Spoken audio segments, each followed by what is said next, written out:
Shriram express news, आपली बातमी आपला आवाज।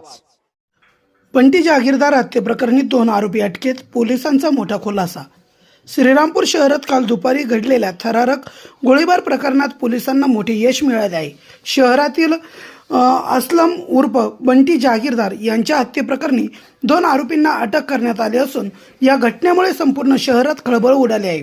31 डिसेंबर 2025 रोजी दुपारी 3 वाजण्याच्या सुमारास श्रीरामपूर शहरातील कब्रस्तान परिसरात बंटी उर्फ असलम जागीरदार यांच्यावर अज्ञातांनी गोळीबार केला।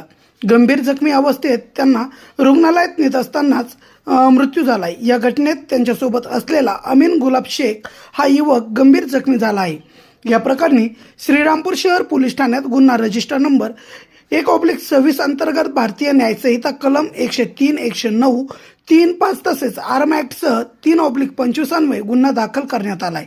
घटनेनंतर पोलीस अधीक्षक सोमनाथ घारगे, अपर पोलीस अधीक्षक सोमनाथ वागचौरे यांच्या मार्गदर्शनाखाली 3 विशेष पथके तयार करून तपास सुरू करण्यात आला। पोलिसांनी अवघ्या काही तासात 2 आरोपींना अटक केली आहे। यामध्ये कृष्णा अरुण शिंगारे वय वर्ष 23 राहणार सिद्धार्थनगर वार्ड नंबर 1 श्रीरामपूर, रवींद्र गौतम निकाळजे वय वर्ष 20 राहणार भीमनगर वार्ड नंबर 6 श्रीरामपूर अशी दोघांची नावे असून सध्या दोघांची कसून चौकशी सुरू असून गुन्ह्यामागील नेमके कारण, शस्त्र कुठून आणले, कट कुणी रचला आणि इतर कोणाचा सहभाग आहे का याचा तपास सध्या पोलीस करत आहे। घटनेच्या पार्श्वभूमीवर श्रीरामपूर शहरात मोठ्या प्रमाणावर पोलीस बंदोबस्त तैनात करण्यात आला असून सोशल मीडियावर देखील विशेष लक्ष ठेवण्यात येत असून अफवा पसरवणाऱ्यांवर कठोर कारवाईचा इशारा पोलिसांनी दिला आहे।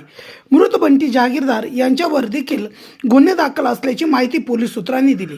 या संपूर्ण प्रकरणाचा तपास डीवायएसपी भवर व पोलीस निरीक्षक नितीन देशमुख यांच्या नेतृत्वाखाली सुरू असून लवकरच आणखी मोठे खुलासे होण्याची शक्यता व्यक्त केली जात आहे। काल दुपारी श्रीरामपूर शहरामध्ये 31/12/2025 रोजी बंटी जागीरदार नावाच्या व्यक्तीची हत्या झाली। 2 हल्लेखोरांनी मोटरसायकलवर येऊन त्याच्यावर फायरिंग केली, त्यांना शिफ्ट केलं, दरम्यानच्या काळात त्यांचा मृत्यू झाला। यामध्ये जे 2 मुख्य आरोपी आहेत त्यांना अटक करण्यात आली आहे। त्यांना काल संध्याकाळीच रात्री उशिरा त्यांना ताब्यात घेतलेलं आहे। खात्री केली असं त्यांनीच गुन्हा केल्याचं त्यांनी कबुली केलं आहे। हत्यारे आपण त्यामध्ये रिकव्हर केलं आहे। त्यामध्ये आणखीन अन्य कोणी आहेत का यावर सुद्धा आमचा तपास चालू आहे। सध्या श्रीरामपूर शहरात शांतता आहे, तिथे SP, ॲडिशनल SP आणि आमचा बंदोबस्त आहे आणि आम्ही सगळं लक्ष ठेवून आहोत। काल रात्री आरोपी आणल्यानंतर आता त्याचं इंट्रोगेशन सुरू आहे आणि आता तपासाची अगदी प्राथमिक स्टेज आहे, त्यामुळे ह्या बाबतीत मला आता भाष्य करता येणार नाही, परंतु आमचा तपास चालू आहे। तसं काय असेल, दुसरी काय पार्श्वभूमी असेल तर त्याचा आम्ही तपास करू। त्याच्यावर काही गुन्हे दाखल आहेत, ज्याचा हत्या झाली त्याच्यावर काही गुन्हे दाखल आहेत।